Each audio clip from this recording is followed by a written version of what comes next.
مانگی تاعت و عیبادەتەکەمان هەیە ئەوە لای خوای گەورەی ئینشاڵڵا پاداشتەکەی هەمومان وەرێگرین. ئەو کەسی کە ئەوێ کێشی دابەزێنێ، ئەو کەسی کە ئەوێ تەنزیمی وەجباتەکانی بکە، ئەو کەسی کە ئەوێ مەینتینس ئیدامە ببەخشێ بە لاشەی باشترین ڕێگا مانگی ڕەمەزانە. چۆن؟ ئێمە دایمە ڕێنماییین بۆ کەسانی کە ئەو حاڵەتیان هەیە، یانەوێ کێشیان تەنزیم بکەن، پیان بڵین سەعاتێ پێش بەربانگ، سەعاتێ پێش نان خواردن ئاساییە تا سەر ئێسقام چێ وەرزشێکی ئاسایی ئەنجام بە. ئێمە پێی ناڵین چۆ لۆتخەرە سەر بەڵکی مەسڵەکانە شەفت و دومڵسی زۆر بەکاربێنە.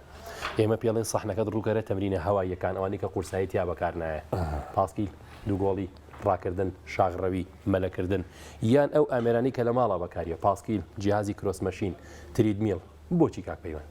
ئەمانە بێچنە بابی تەمارینی قەلبی و تەنەفوسی، بڵەد فڵۆ، تەوژمی خوێنت بۆ زیاکە لەگەر ڕێژەی وەرگرتنی ئۆکسجین. کاک پەیوەند ڕۆژوانێکمان هەیە 14 ساعتە نانی نەخواردەوە کاک شێخ.